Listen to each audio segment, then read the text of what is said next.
Hi guys, assalaamu calaykum. Waa aniga Cabdifataax Ibraahim xagga nagala socotana waxa weeye Somaltech. Maanta waxaynu ka hadli doonaa koorsaadkeenan ku qaadan doona sanadka cusub.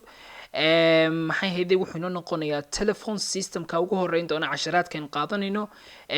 Waxaynu ka hadli doonaa telephone systemka waxa uu yahay marka cashirkan maanta waxaynu ku eegi doonaa ama waxaynu odhan karnaa maanta waxaynu ka hadlaynaa course outline-keena iyo objectives-keena iyo waxa lagaga baahan yahay. Okay. Course outline-kan wuxuu noqonayaa introductory ama introduction ku saabsan telephone systemku waxa uu yahay.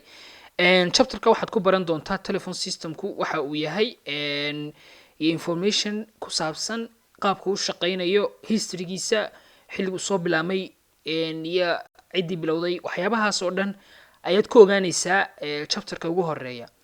Sidoo kale waxaad ka hadli doonaa ku eegi doonaa course-keenan PPX waxa loo yaqaan ama private branch exchange-ka waxa uu yahay ayaad ku baran doontaa qaabka uu shaqeynayo.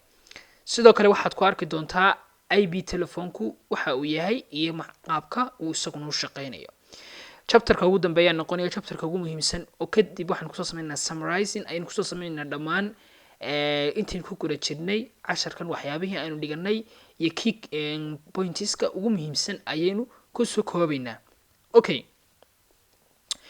Markaad casharka dhigato aad course-ka dhamaysato waxaad awood u yeelanaysaa inaad ka jawaabtid ama aad macnaha la dhiilgaraysid shayadan soo socda. Su-aasha ugu horeysa ama waxaad awood u yeelanaysaa inaad ka jawaabto telephone systemku waxa uu yahay oo ah waxaad u baranaysid course-kan. Okay. Sidoo kale waxaad sheegi karaysaa telephone systemka markaad sheegto history-giisa, qaybihiisa kala duwan iyo waxyaabaha uu soo maray.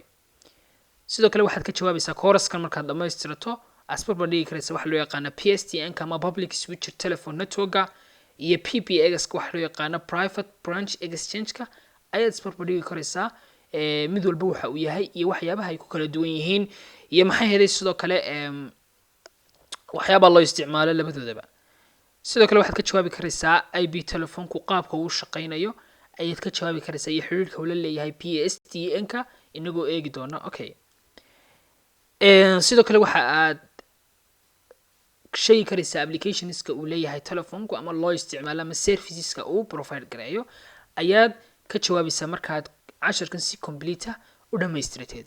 Haddaba wax requirements oo laga baahan yahay casharkan ma u baahnid kaliya waxaad u baahan tahay casharadan soo galiyay introduction ku saabsan playlist-ka intaad gasho channel-kayga inaad soo daawatid waxa uu yahay maxay ahayd telecommunication-ku iyo waxyaabo ku saabsan telecommunication-ka elements-kiisa waxyaabahaas oo dhan kadibna toos waxaad u bilaabaysaa casharkan oo noqonaya basic ama fundamental of telecom ka mid noqonaya oo telefoonkan ku bilownay. Okay.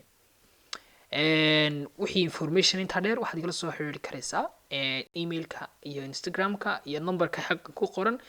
Sidoo kale waa mahadsan tahay channel-kan subscribe saar asxaabtaan la wadaag si aad u heshid casharada kuwan lamid ah.